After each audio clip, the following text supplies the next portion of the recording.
비욘디 시청자 여러분 안녕하세요. 중앙대학교 광명병원 가정의학과 신우영입니다. 좀 선선해진 가을밤 보내고 계신가요? 오늘이 벌써 이 9월 마지막 날인데요. 곧 있으면 이 올해 또 독감 예방접종을 하셔야 될 시기가 다가옵니다. 그래서 이번 시간에는 이 예방접종에 대해서 말씀드리려고 하는데요. 특히 이 노년기에 접어드신 이 어르신들을 위한 예방접종에 대해서 말씀드리려고 합니다. 예전에는 이 100세 시대라는 말을 막연한 어떤 기대감이나 어떤 상징적인 표현으로 썼다면 요즘은 이제 평균 수명이 늘어나면서 실제로 이 100세까지 사는 게 가능해진 시대를 나타내는 말이 된 것 같습니다. 우리 인생을 이 유년기를 지나서 이 성인기 그리고 노년기까지 이렇게 세 단계로 나눠 본다면 이 노년기는 이 세 번째 단계로서 인생의 3분의 1을 차지하는 이 지금 같은 이 100세 시대에서는 그래도 한 30년 이상이 될 수 있는 결코 짧지 않은 긴 시간이 이제는 된 거죠. 그래서 이 시기를 어떻게 보내느냐에 따라서 삶의 질이 크게 달라질 수가 있겠고, 그런 의미에서 이 자연스러운 이 노화 과정에서 이 건강을 잘 유지하는 게 참 중요하겠습니다. 이 기간을 그래서 보다 좀 건강하고 슬기롭게 보내시기 위해서는 예방접종처럼 비교적 좀 간단하면서도 그 효과가 명확하게 입증이 된 방법은 꼭 실천을 하시는 게 우리 건강을 지키는 그 중요한 열쇠가 될 거라고 생각을 합니다. 예전에는 이 예방접종이라고 하면 아기들이나 이 어린이에게만 필요한 걸로 생각하는 경우가 많았고 실제로도 이 영유아 중심으로 주로 강조가 되어 왔었는데요. 이제는 이 성인이나 이 어르신들에게도 역시 이 예방접종의 필요성이 점차 좀 증가하고 있습니다. 비단 이 코로나 때문만이 아니라도 이 성인의 예방접종에 이 관심을 가지셔야 될 이유들은 여러 가지가 있겠는데요. 이 전 세계적으로 이제 고령화가 이루어지면서 만성질환이나 이 암 환자도 증가함에 따라서 이 면역력이 약해지고 또 감염 질환에 취약하게 된 분들도 많아지고 있고요. 또 뭐 기후 변화나 이 환경 변화 때문에 지구 곳곳에 다양한 이 신종, 변종 감염병이 출현하고 있기도 하고, 이 해외여행도 요새는 이제 많이 자유로워지면서 이 세계화가 이제 진행이 되니까 이런 감염 질환들이 이 확산될 우려도 더 커지고 있습니다. 그래서 이런 이유들로 인해서 이 성인에서도 예방접종에 좀 더 관심을 가질 필요가 많이 생겼다고 생각이 들고요.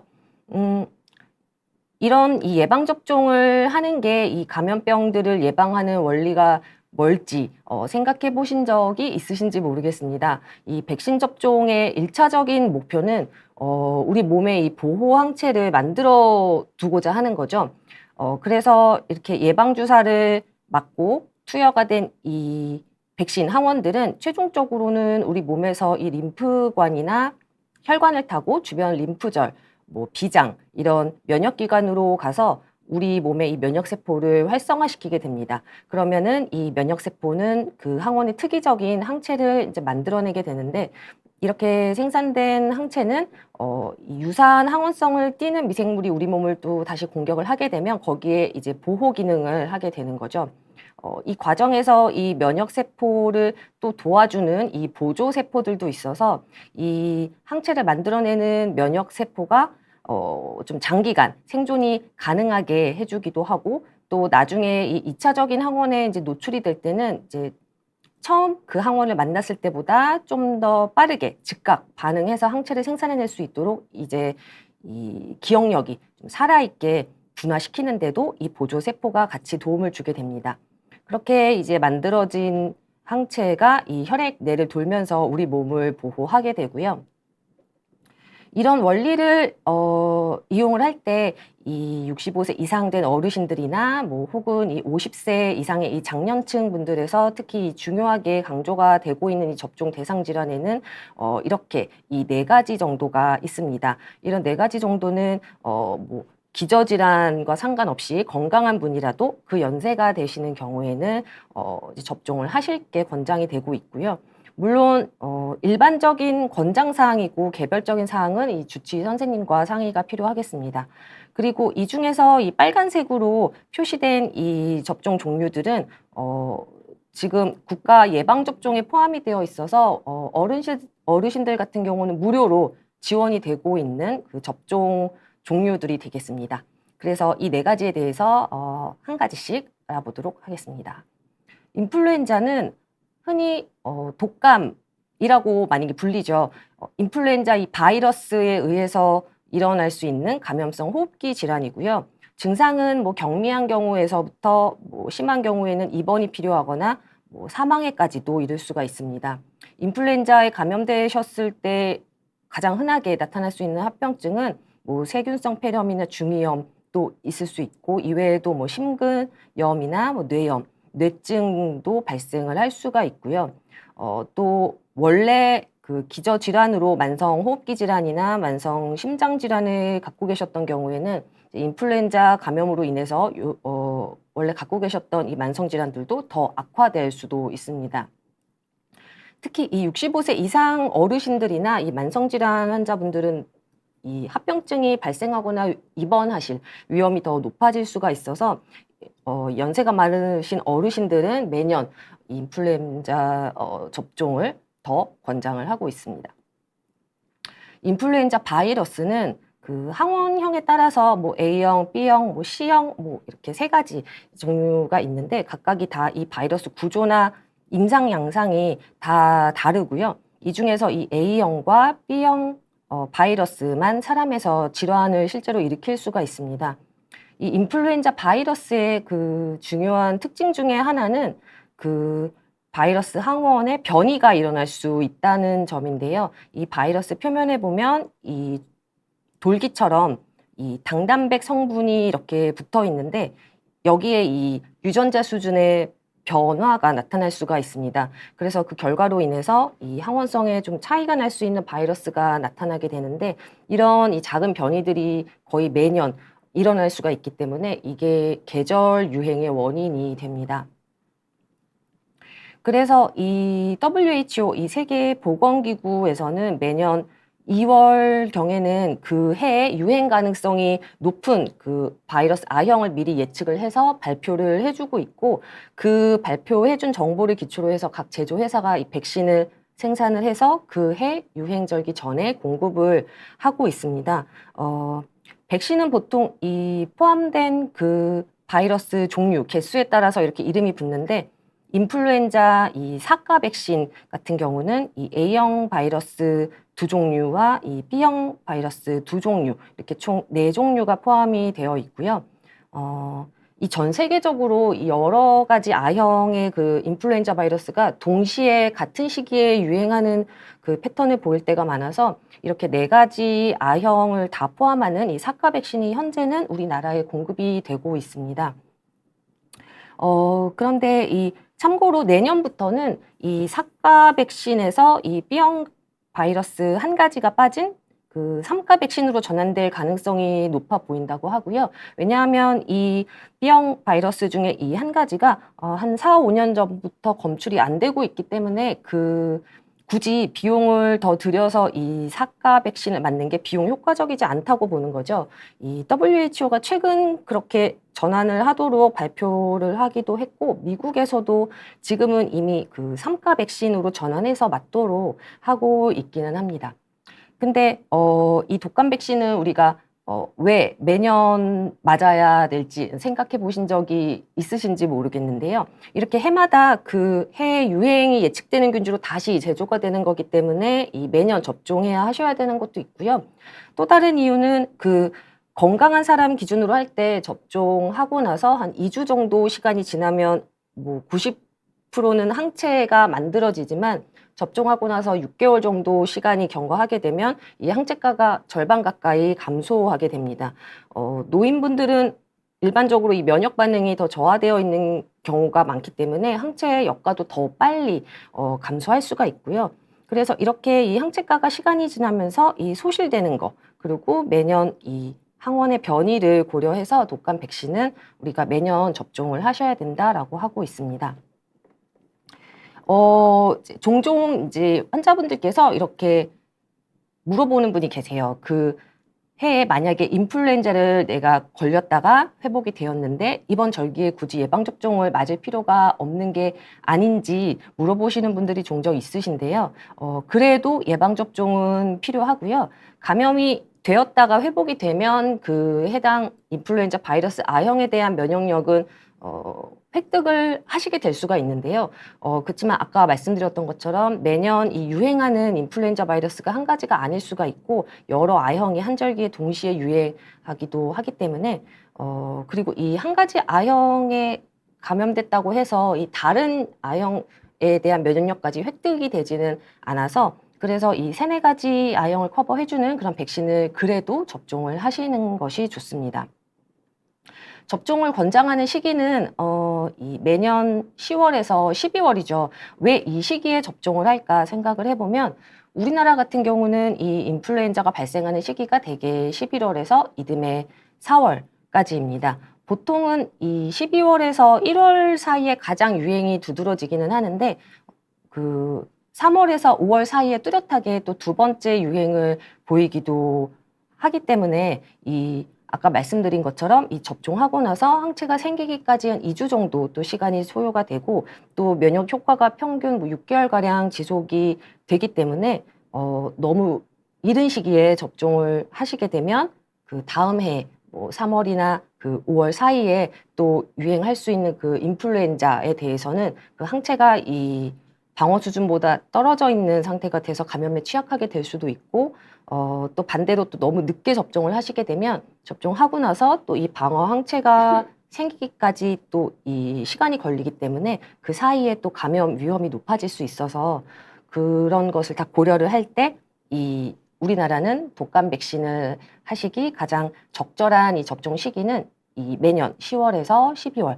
사이로 생각하시면 될 것 같습니다. 근데 만약에 이제 이 기간에 접종을 못 하시고 이 시기를 놓치셨더라도 봄철에 이 독감 유행이 또 늦게 발생하기도 하니까 늦게라도 접종을 하시는 게 좋고요.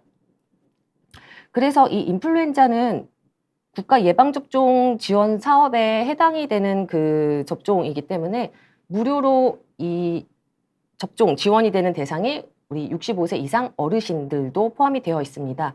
연세에 따라서 이 접종 그 지원 시작일이 달라지기 때문에 일정을 참고해 주시면 좋고요. 올해는 75세 이상 어르신들부터 접종을 해드리는데 10월 11일부터 시작한다고 하네요. 다음은 두 번째로 폐렴구균 혹은 이 폐렴사슬 알균이라고 부르는 이 백신에 대해서 말씀을 드리겠습니다.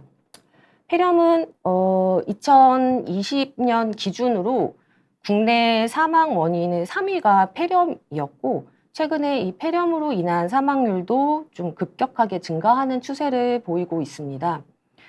폐렴구균 백신은 사실 이 어르신들이 이미 많이들 알고 계시는데요. 되게 그냥 폐렴 안 걸리는 주사다 이렇게 알고 계시는 분들이 사실은 많으신데 정확히는 이 폐렴 예방 주사라기보다는 이 폐렴구균이라고 하는 균에 대한 백신입니다.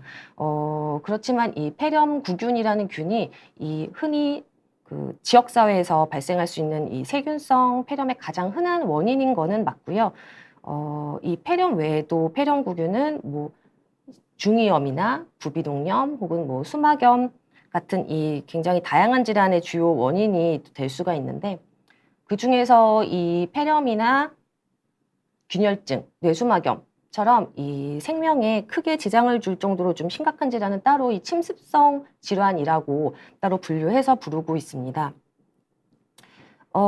이런 이 침습성 폐렴구균 질환은 사망률이 거의 뭐 30% 가까이 이를 정도로 굉장히 사망률이 높은데 어르신들에서는 60%까지도 또 증가할 수가 있고 연령별 이 누적 발생률을 봐도 이제 특히 10살 아래에서 좀 비교적 발생률이 높았다가 그 이후에 이렇게 다시 낮아지지만 50세 이상에서는 증가하기 시작해서 이렇게 U자 모양을 보입니다.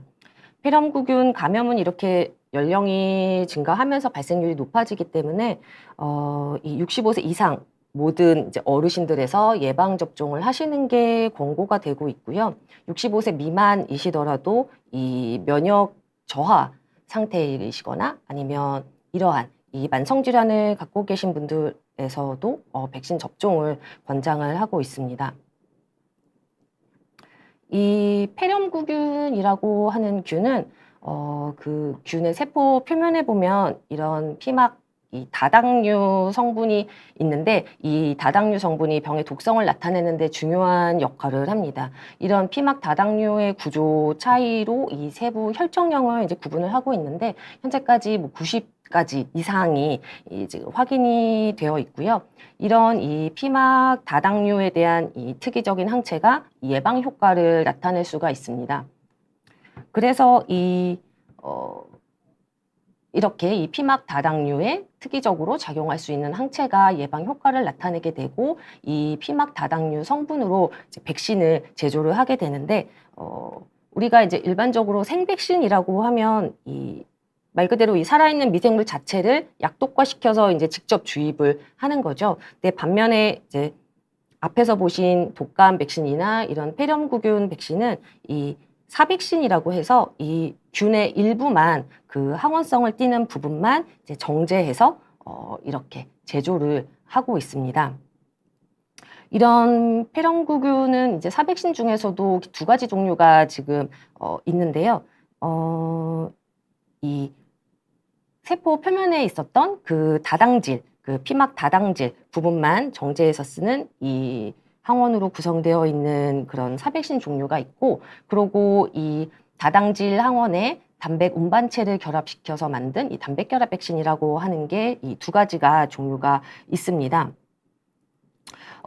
그런데 이 두 가지를 비교를 해보자면 이 다당질 백신 같은 경우는 이 피막 다당류 항원이 이제 우리 몸에서 면역기관으로 가서 이 면역세포를 활성화시키는 작용은 잘 하지만 그 앞에서 잠깐 말씀드렸던 그 면역 보조세포의 도움을 받게끔 자극하지는 못하기 때문에 어떻게 보면 좀 양질의 좋은 항체를 좀 충분히 생산해내기에는 조금은 좀 한계가 있습니다. 그래서 그 이후에 이제 개발이 된 게 이 단백결합 백신이고, 단백결합 백신은 그 기존 이 다당류 항원에 이 단백 운반체를 결합을 시켜서 뭐 항체 형성률이라든지 그 예방 효과가 좀 지속되는 기간을 좀 더 길게 유지할 수 있게 좀 개선을 한 그런 형태고요.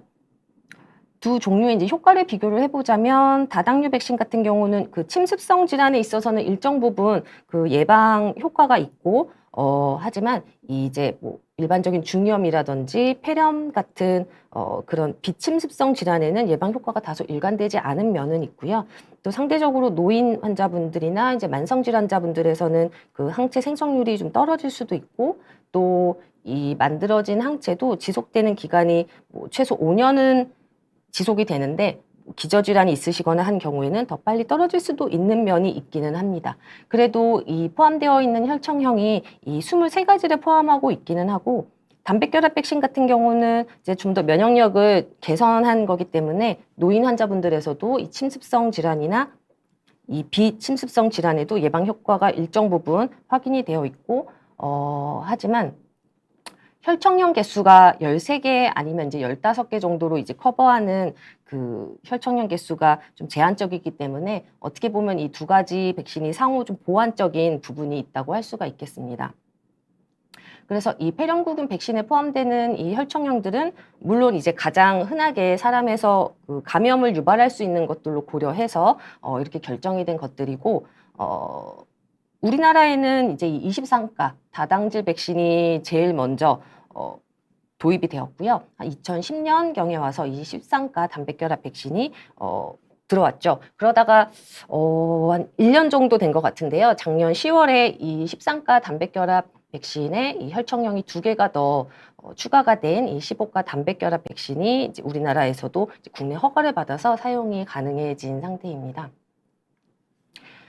그래서 미국에서는 현재 지금 모든 65세 이상 된 어르신들에서는 이 단백결합 백신으로 15가 단백결합 백신을 맞고, 그리고 23가 다당류 백신도 순차적으로 둘 다 접종하도록 권고를 하고 있는데, 우리나라 같은 경우는 아직 그 우리나라 사람들 대상으로 한 그 대규모 연구 결과가 아직 없기 때문에 65세 이상 일반적인 어르신들에서는 그냥 23가 다당질 백신만 한번 맞으셔도 좋고, 또는 이 단백결합 백신 접종과 이 23가 다당류 백신 접종을 순차적으로 둘 다 맞으시는 것도 권고를 하고 있습니다.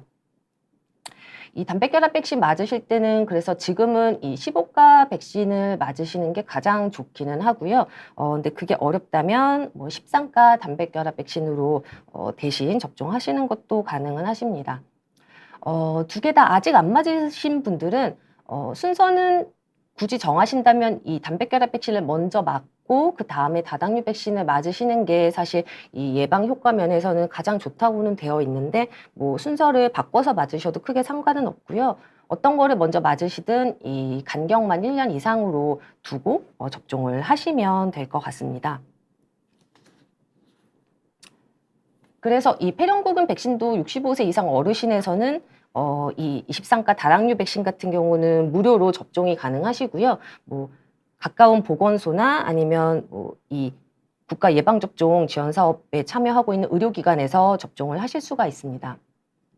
접종하시고 나서 혹시나 생길 수 있는 이상 반응은 대개 알려진 바로는 절반 이하에서 이 접종한 쪽 팔이 좀 며칠 동안 좀 붓고 아프실 수가 있고요. 발열이나 근육통은 이제 드물다고는 되어 있는데 생각보다 가끔 있으시고요. 근데 이런 이상 반응들이 사실은 뭐 잘못되거나 한 게 아니라 이 접종하시고 나서 이 면역 반응이 이제 유도되는 과정에서 생길 수 있는 좀 자연스러운 반응이라 생각을 하시고, 대부분은 뭐 특별한 치료 안 하셔도 며칠 지나면은 자연스럽게 호전이 되기는 합니다. 그래도 이 몸살을 앓고 넘어가시는 분들이 간혹 심심찮게 있어서 지금 같은 이 코로나 시국에는 혹시나 이제 폐렴 접종을 고려하고 계신다면 이런 반응이 정상적으로도 나타날 수 있다는 것을 미리 좀 잘 인지를 하고 계시는 게 필요할 것 같습니다. 우리 어르신들에게 꼭 접종하시도록 권유드리는 이 세 번째 예방 백신 종류는 이 대상포진인데요. 대상포진에 혹시나 걸려 보셨거나 아니면 주변에 이 대상포진에 걸렸던 이 사람들을 혹시 보셨다면 아실 텐데, 굉장히 화끈거리거나 막 찌르는 듯한 그런 통증이 나타나는 질환입니다. 대상포진은 이 바이러스가, 그 대상포진 바이러스가 몸속에 잠복이 되어 있다가 우리 몸이 면역력이 좀 떨어졌을 때 재활성화돼서 나타날 수 있는 그런 수포성 피부 질환의 일종인데요.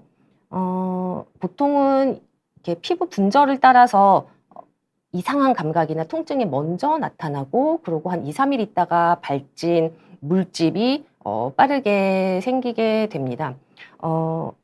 근데 이런 증상들이 대개는 열흘이나 2주 정도 지나면은 소실이 되는데, 일부 분들에서는 뭐 한 달 넘게 가기도 하고 통증이 만성화되는 경우도 있고요. 대개 이 흉부나 이 허리 부위 피부 분절을 따라서 침범을 하는데, 경우에 따라서는 이 얼굴에 이 3차 신경이나 안면 신경의 마비가 나타나는 경우도 있습니다. 이 대상포진의 그 합병증으로 사실 가장 문제가 되는 거는 그 대상포진 후에 나타나는 이 신경통인데요. 그 치유가 된 이 발진 부위에 뭐 나타날 수가 있고, 뭐 수개월에서 뭐 수년까지도 지속될 수 있는 굉장히 심한 통증입니다. 이런 대상포진은 우리나라 포함해서 최근에 발생률이 증가하는 양상이기도 하고요. 대상포진을 발병시키는데 아무래도 이 면역 기능의 저하가 중요한 역할을 하기 때문에 나이가 들면서 노쇠가 오거나 이 만성질환 등등으로 인해서 나타나는 면역 저하가 중요한 위험 요인이 됩니다. 그래서 대상포진은 물론 모든 연령에서 발생할 수 있기는 하지만 이런 이유 때문에 주로 50세 이상에서 흔하고, 연령이 증가할수록 발생률도 그렇고 이 합병증으로 오는 신경통도 더 잘 나타나는 경향이 있습니다. 그런 의미에서 이 대상포진 백신은 맞으시게 되면 대상포진 발병뿐만이 아니라 그 대상포진의 합병증으로 올 수 있는 이 신경통의 발생도 일정 부분 감소시키는 효과가 있기 때문에 이 연세 드신 어르신들께는 이 대상포진 백신 접종이 더 권고가 되고 있습니다. 이 대상포진 백신은 앞에서 말씀드렸던 그 독감이나 폐렴구균과는 또 다르게 우리나라에 원래 들어와 있던 그 백신은 이 사백신 형태가 아니라 약독화된 이 생백신이 있었고요. 생백신은 아까 말씀드린 것처럼 말 그대로 이 살아있는 미생물을 이제 접종 부위에 직접 주입을 하는 거죠. 그러면은 그 부위에서 증식을 하면서 면역 반응을 좀 자극하는 그런 원리를 이용한 백신인데 그러다가 최근에 이 사백신이면서도 이 생백신보다 면역 효과가 훨씬 더 개선되도록 이 재조합 기술을 이용한 그런 백신이 불과 1, 2년 전부터 우리나라에서도 이제 이용이 가능해졌습니다. 이 재조합 사백신은 근데 이제 기존에 있던 생백신과 달리 2번 접종을 하셔야 되고요. 그렇지만 이제 보시는 것처럼 이전에 생백신과 비교해서 그 대상포진 발생이나 그 신경통 예방 효과가 훨씬 좋은 것으로 알려져 있습니다. 50대에서 이제 80세 이상까지도 이제 90% 이상 그 예방 효과가 나타나는 걸로 알려져 있고, 물론 이제 생백신도 어느 정도는 일정 부분 그 예방 효과를 보여주기는 하지만 이 기존의 생백신 같은 경우는 그 접종하시고 나서 9년이나 10년 정도 경과가 되면 효과가 좀 유의하지 않게 나오는 경향이 있습니다. 반면에 이 새로 나온 사백신 같은 경우는 지금까지 이 개발되어 나온 지 아직 그렇게 오래되지 않았기 때문에 계속 추적 관찰을 하고 있는 중이지만 어쨌든 일단 10년 이상 관찰한 결과는 예방 효과가 그래도 90%에 가까울 정도로 유지되는 걸로 알려져 있고요. 이 두 가지 다 이 50세 이상 성인에서 접종하실 수 있도록 허가가 되어 있는데, 생백신 같은 경우는 이런 좀 장기적인 예방 효과가 좀 제한적인 면이 있어서 다른 기저질환이 없고 좀 건강하신 분이라면 이 50대 때보다는 조금 더 기다리셔서 60세 넘어가실 때 그때쯤 이제 접종하시라고 말씀을 드리는 편이고요. 근데 그거에 비해서 이 제조합 사백신 같은 경우는 여기 말씀드린 것처럼 이 장기적인 예방 효과가 좀 안정적이기 때문에 50대이신 분들도 생백신보다 우선해서 고려해서 맞으실 수가 있으시고요. 이 50세가 아니시더라도 어떤 면역 저하 상태이시거나 면역 억제 상태이신 분들에서도 이 제조합 사백신은 접종이 가능하신 걸로 되어 있습니다. 사실은 미국 같은 경우는 50세 이상 되신 성인분들에서 이 대상포진 접종을 하라고 하는데 이 재조합 사백신으로 맞으시라고 아예 권고를 하고 있고요. 이전에 생백신을 이미 접종하신 분들도 이 재조합 사백신으로 다시 맞으라고 안내를 하고 있습니다. 다만 근데 우리나라에서는 그렇게까지 하고 있지는 않고요. 이 두 가지 중에 선택해서 맞으시면 되는데 왜냐하면 이 생백신 같은 경우는 1회만 맞아도 되기도 하고 가격이 제조합 사백신과 비교해서 훨씬 저렴하기도 합니다. 그리고 이 접종 후에 발생할 수 있는 그런 이상 반응들도 이 생백신이 훨씬 더 좀 경미하게 넘어가는 경우가 더 많기 때문에 여전히 이 생백신도 대신 선택할 수 있는 것 중에 하나이고요. 네, 말씀드린 것처럼 그래서 예전에 생백신을 접종한 적이 있는 분도 새로 나온 이 제조합 사백신으로 다시 접종하시는 게 가능하시고, 미국에서는 아예 그렇게 하시라고 권고를 하고 있기도 하고요. 이론적으로 이 생백신이 그래도 5년, 6년 이상은 이제 예방 효과가 지속된다고는 하는데 5년이 다 지나지 않았는데 요 제조합 사백신을 다시 접종하신다고 해서 특별히 안전성에 문제가 있거나 효과가 낮아진다고 보고 있지는 않습니다. 그래서 접종이 가능하시고요. 다만 이 생백신 접종을 하시고 2개월이 지나지 않으셨을 때는 조금 더 기다리셨다가 그 다음에 이제 사백신 접종을 하실 거를 고려를 하시면 되겠습니다. 이전에 대상포진을 앓으신 적이 있는 사람도 이 대상포진 백신을 접종할 수가 있는지 혹은 접종해야 되는지 가끔 궁금해 하시는 분들이 계시는데요. 이전에 대상포진을 앓았는지 여부와 상관없이 그거랑 무관하게 어르신들은 이 예방접종을 하시는 게 좋습니다. 이 대상포진이 물론 이 재발률이 높지는 않은데 그래도 연세가 드시면서 이 면역력이 떨어질수록 아무래도 재발이 더 흔하기도 하고요. 그리고 또 이전에 대상포진 그 병력이 사실은 정확하지 않을 수 있는 여지도 있기 때문에 이런 점들을 다 감안해서 보면 이전에 그 대상포진 병력과는 무관하게 이 접종을 하시는 게 좋겠습니다. 근데 이 연구 결과를 보면 이 접종을 했는지 안 했는지랑은 이 상관없이 이 대상포진 발병하시고 나서 2년 내에는 재발하는 경우가 거의 없다고, 이 위험이 굉장히 낮다고 보고 있어서 대상포진이 발병을 하셨던 분은 적어도 발병하고 1, 2년 정도는 지나고 나서 접종을 하시는 게 좋을 것 같습니다. 마지막으로 소개해드릴 예방접종은 이 파상풍, 디프테리아, 백일해 이 세 가지 감염균이 한꺼번에 예방될 수 있도록 만들어진 혼합 백신이고요. 흔히 저희는 보통 이 균들 파상풍, 디프테리아, 백일해 균의 이 영문 이름의 앞글자를 따서 Tdep이라고 부르기도 하는데요. 보통 우리가 야외 활동을 하다가 다쳐서 이 상처가 좀 오염되었거나 할 때, 아니면 뭐 혹시 그럴 상황에 대비해서 우리 파상풍 주사 맞았다고 하는 얘기를 간혹 들어보셨을 텐데요. 파상풍은 이렇게 좀 상처난 이 부위에 오염을 통해서 파상풍균이 감염이 되면 그 독소를 발생을 시켜서 그걸로 인해서 나타나는 급성 질환이고요. 근육이 때로는 경직되거나 굉장히 발작적인 근육 수축이 일어나기도 하고 어떤 신경계를 굉장히 과흥분시켜서 부정맥이 일어난다거나 이게 심해질 경우는 막 골절이 일어난다거나 하는 그런 증상들을 발생시킬 수 있는 그런 급성 질환이고요. 백일해 같은 경우는 호흡기 질환이고 전염성이 굉장히 높은 편인데 모든 연령에서 감염이 될 수가 있고요. 근데 이 성인에서는 소아와 비교했을 때 좀 경미하게 경과가 좀 넘어가는 편이고 백일해가 사실은 그 특유의 특징적인 그 발작적인 기침이 있는데 성인분들에서는 이런 특징적인 기침이 잘 안 나타나는 경우도 많고 그냥 단순하게 만성 기침 정도로 이 진행이 돼서 넘어가는 경우가 많아서 사실은 백일에 감염이 된 상태라도 모르고 그냥 다른 호흡기 질환과 감별이 안 된 상태로 그냥 넘어가시는 경우도 있습니다. 이 백일해 같은 경우는 합병증이 폐렴이나 무기폐 같은 이런 호흡기 합병증이 잘 생길 수가 있는데 이런 합병증도 이 성인보다는 소아에서, 영유아에서 더 잘 발생하는 경향이 있고요.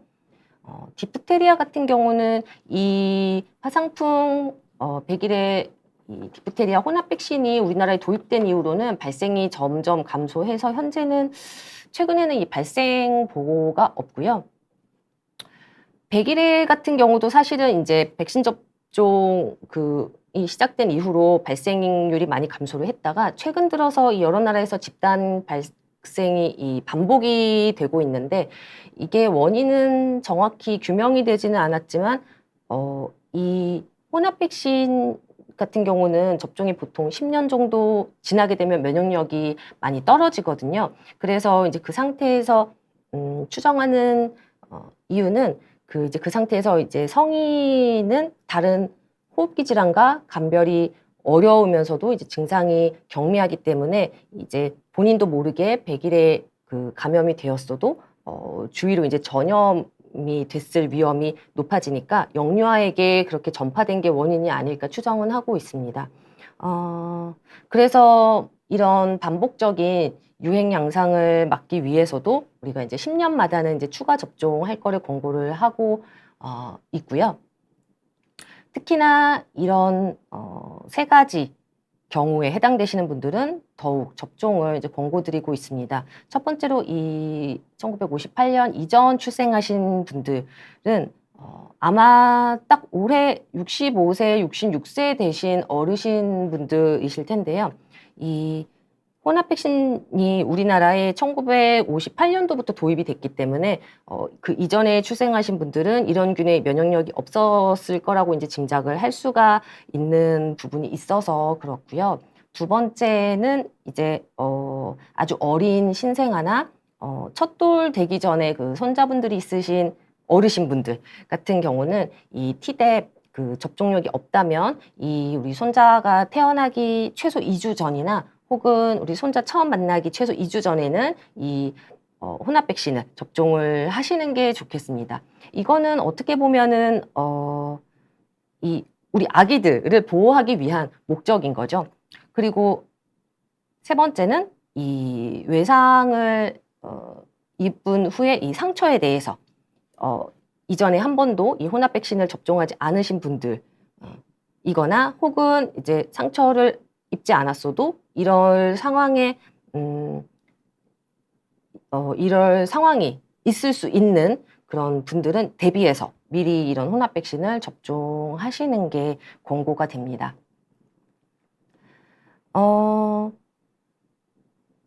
그래서 오늘은 이렇게 어르신들께 꼭 접종하시기를 권유드리는 4가지 예방주사 종류에 대해서 말씀을 드렸는데요. 우리 인생의 그 후반기죠. 노년기가 100세 시대에는 결코 짧지 않은 시기이기 때문에 이 시기를 건강하고 슬기롭게 보내시기 위해서는 예방접종처럼 아주 효과적이면서도 손쉬운 방법부터 실천에 옮기시는 게 더 중요할 거라고 생각을 합니다. 그러면 우리 질문 주신 내용 중에 어르신 예방접종 관련해서 제가 답변 드릴 수 있는 내용이 있으면 아는 선에서 말씀드려 보도록 하겠습니다. 유나님께서 친구분이 예전에 독감 접종을 했는데도 얼마 있다가 독감에 걸려서 의아했던 적이 있으시다고요. 그래서 접종을 해도 독감에 아예 안 걸리는 거는 아닌지 궁금하다고 해 주셨는데요. 독감은 앞에서 말씀드렸던 것처럼 이 접종을 바로 하고 나서 예방 효과가 생기는 거는 아니고 접종하시고 나서 2주 정도는 지나야지 이 방어 항체가 형성이 됩니다. 이 방어 항체가 이제 잘 형성이 되면 건강한 성인 기준으로 해서 이 예방률은 뭐 70%에서 80% 정도로 이 예방 효과가 있다고 알려져 있고요. 근데 물론 이제 이 예방 효과는 사람에 따라서 뭐 개인의 뭐 면역 정도나 아니면은 그 절기의 그 유행 바이러스가 어느 정도 일치하냐에 따라서도 달라질 수가 있는 부분이 있습니다. 그래서 이제 그 친구분이 만약에 접종하시고 나서 뭐 이렇게 항체가 생성되기 전에 독감에 감염이 되는 거는 충분히 가능한 상황이기도 하고요. 그리고 이제 그 해 절기에 물론 이제 그 매년 초에 그 예측되는 그 유행 균주를 고려해서 백신을 제조를 하기는 하지만 간혹 가다가 이 예측한 게 일치하지 않는 경우가 있는 경우에는 이 그 백신을 맞아도 이 효과가 떨어질 수가 있고 그리고 독감에 걸렸을 때 그 바이러스 A형과 다른 A형이 동시에 유행할 경우에는 또 그 A형에 대해서는 독감에 걸릴 수도 있는 여지도 있습니다. 근데 그럼에도 불구하고 사실은 이제 독감 접종은 효과가 없는 것처럼 느껴질 경우도 있겠지만 맞으시는 게 좋고요. 왜냐하면 독감 발생에 대한 예방 효과가 뭐 70%, 뭐 80%, 90% 정도라서 100%는 아니더라도 만약에 독감에 걸리더라도 훨씬 더 예방 주사를 안 맞으셨을 때보다 더 경미하게 넘어갈 수 있는 효과도 갖고 있습니다. 그래서 이 예방 주사가 이 인플루엔자 감염이 되셨더라도 이 중증으로 넘어가거나 합병증 발생 위험도 같이 낮춰주고 있기 때문에 걸릴 수 있더라도 그래도 경미하게 넘어갈 수 있어서 접종은 하시는 게 좋고요. 그 다음에 이제 베리굿님께서 해외에서 거주하면서 그쪽에서 예방접종을 받다가 귀국을 하셨는데 이후에 필요한 예방접종을 어떻게 이어 맞아야 할지 접종 종류나 일정이 조금 차이가 나는 것 같아서 이런 부분이 좀 접종 일정을 잡는데 조금 어려우실 수도 있을 것 같아요. 네, 말씀하신 것처럼 이제 우리나라나 외국이나 이 예방접종을 권고하고 있는 종류나 일정이 조금씩 차이가 있습니다. 그거는 이제 각 나라마다 이 발생하는 그 감염병 양상이 다르고 또 이제 어떤 역학 그 결과가 조금씩 차이가 나기 때문에 그 나라에 가장 최적화된 그 효과를 낼 수 있는 그 접종 종류나 일정으로 이렇게 권고 사항이 정해져 있습니다.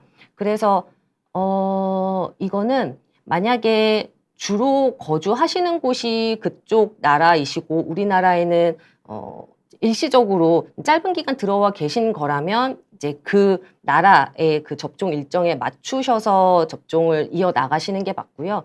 만약에 이제 해외에서 거주하면서 거기서 예방접종을 맞고 계셨지만 이제 아예 우리나라에서 이제 거주하시려고 아예 귀국을 하신 거라면 우리나라 접종 일정에 맞게 조정을 하셔서 이렇게 이어나가시는 게 맞습니다. 근데 그 일정을 어떻게 조정해야 될지는 이제 접종 종류마다 다 다르기 때문에 이제 병원에 가셔서 이제 의사 선생님과 이제 상의를 하셔서 접종 일정을 정하시면 될 것 같습니다. 그다음에 우리 몽이34님께서 어머니가 보건소에서 무료로 놔드리는 폐렴 예방 주사를 맞으셨는데 5년짜리라고 들으셨다고요. 근데 5년이 정확히 지나고 나서 다시 이 폐렴 접종을 하시는 게 안전할지를 물어보셨습니다. 아마도 보건소에서 무료로 놔드리는 예방주사를 맞으셨다고 하시는 걸로 봐서, 그 앞에서 말씀드린 그 두 가지 종류 중에 23가 다당류 백신을 맞으셨을 걸로 생각이 들고요. 무료로 놔드리는 걸 맞으셨다고 하니까 아마도 65세 넘으셔서 맞으셨을 걸로 생각이 됩니다. 근데 이제, 아까도 말씀드렸지만 그 종류의 그 23가 다당질 백신은 5년 정도는 이제 예방 효과가 지속된다고 하는 거는 맞는데요. 지금까지 지침상으로는 5년이 지났다고 해서 그 23가 다당류 백신을 다시 맞으라고 권하고 있지는 않습니다. 특히나 이제 65세 넘으셔서 이 23가 다당류 백신을 맞으신 경우에는 특히 그렇고요. 그래서 혹시나 이제 5년 정도 시간이 경과해서 어머님 이제 폐렴구균에 대한 그 감염 예방 효과가 좀 떨어져 있을까 봐 걱정이 되시는 거면 그 5년짜리 똑같은 거 다시 맞지 마시고 그 13가나 되도록이면 이 15가 단백결합 백신을 병원에 가셔서 맞으시는 게 가장 좋고요. 앞에서도 이제 말씀을 드렸지만 그 무료로 놔드리는 그 폐렴 예방주사 맞으신 지 1년 정도 경과되셨으면 5년까지 안 기다리시고 그 13가나 15가 단백결합 백신을 맞으시면 됩니다. 제이님께서 매년 대상포진에 걸려서 싱글릭스를 접종하려고 하신다고요. 그래서 대상포진 완치하고 나서 언제쯤 맞는 게 효과가 가장 좋을지 물어보셨는데요. 싱글릭스는 앞에서 설명드렸던 그 대상포진 그 종류 두 가지 중에서 최근에 그 새로 나왔다는 그 제조합 사백신 종류가 이 싱글릭스입니다. 그래서 이 대상포진이 걸리신 게 확실한지 아니면 대상포진 걸리고 나서 그 합병증으로 나타나는 신경통인지 확실하지는 않지만 만약에 정확히 진단을 받으신 게 맞다면 대상포진 걸리시고 나서 한 1, 2년 내에는 재발률이 그래도 그렇게 높지 않다고 되어 있기 때문에 1, 2년 정도 지나서 최소 12개월 정도는 지나서 이 싱글릭스를 접종하기 시작하시면 좋을 것 같습니다.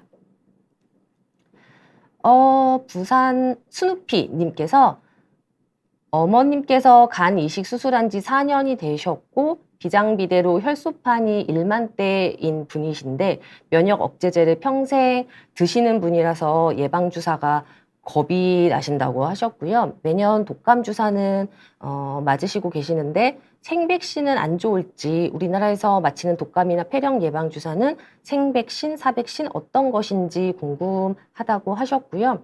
독감 예방주사 같은 경우는 옛날에는 이 생백신 종류가 있던 적도 있었는데 지금은 현재 이제 맞으실 수 있는 예방주사 종류가 다 사백신입니다. 그래서 독감 주사는 다 사백신이기 때문에 그런 거 걱정 안 하고 맞으시면 되고요.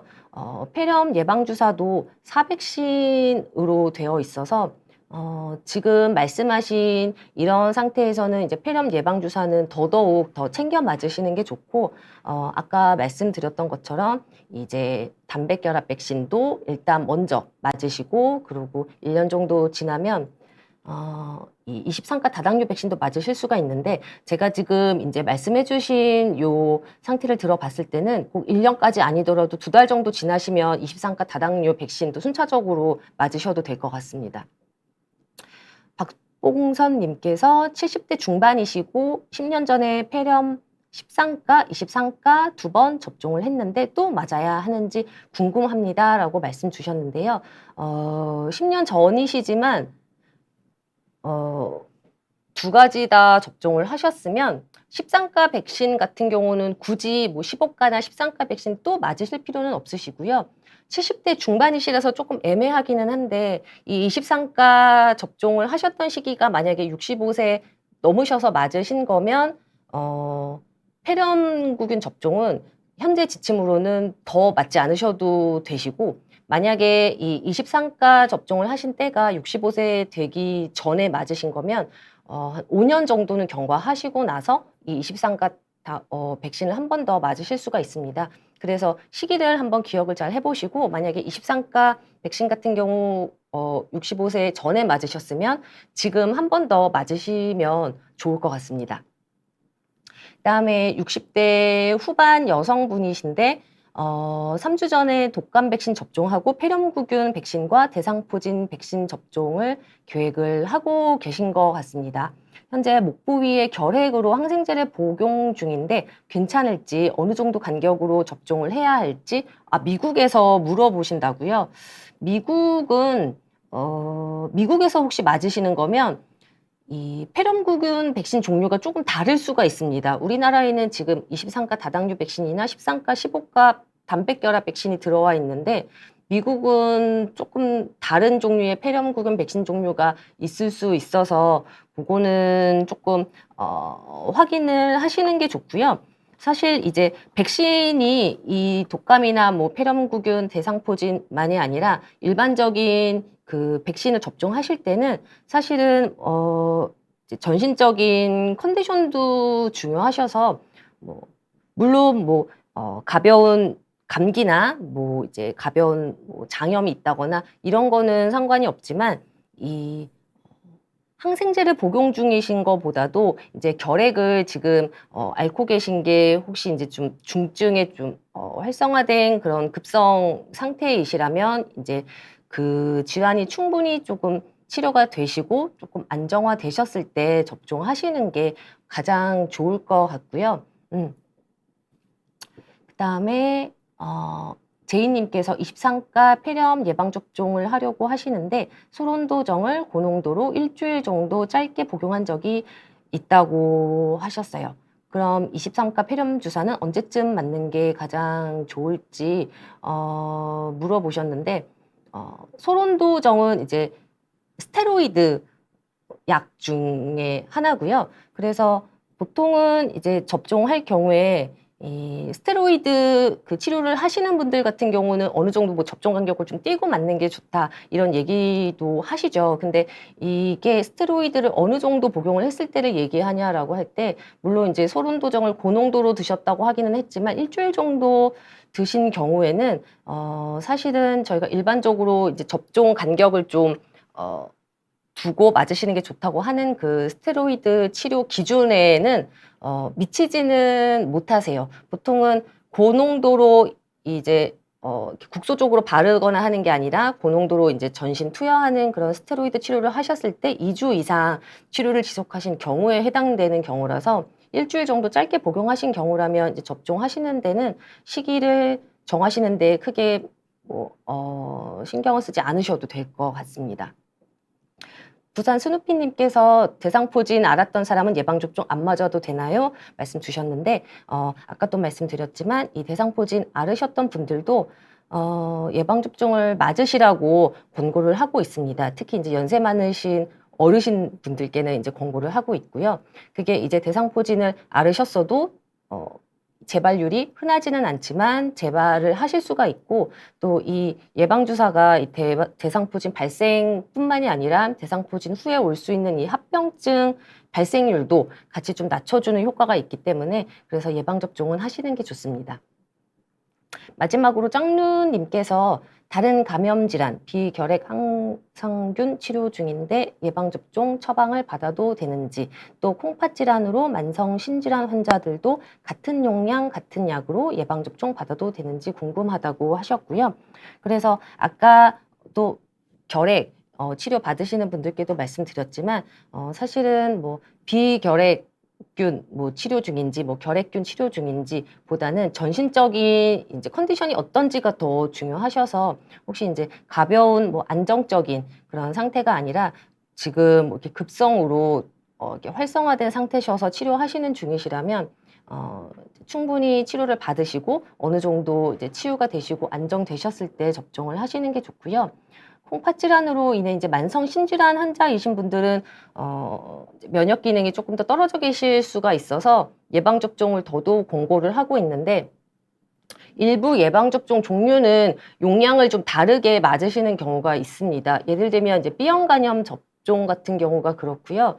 그래서 B형 간염 주사 맞으실 때는 이제 만성 신질환이 있으시거나 그것 때문에 투석을 하신다든지 하는 분들은 용량을 오히려 뭐 더 2배 용량으로 맞으신다거나 횟수를 더 늘려서 더 자주 맞으시게 한다거나 하는 경우가 있는데, 제가 오늘 설명드렸던 이 4가지 예방접종 종류에 관해서는 특별히 용량을 다르게 해야 되거나 뭐 간격을 다르게 해야 된다거나 그런 거는 따로 없습니다. 그래서 같은 접종 일정으로 계획을 하시고 맞으시면 되겠습니다. 그래서 지금 시간이 다 되어서 오늘은 여기까지 답변을 드리고요. 내일이 벌써 10월인데요. 10월에는 우리 일단 이 독감 접종부터 우리 건강을 지킬 수 있는 간단한 방법이니까 잠깐이라도 시간 내셔서 특히 우리 어르신들 같은 경우는 독감 접종부터 슬기롭게 꼭 챙겨 맞으시기를 바라겠습니다. 감사합니다.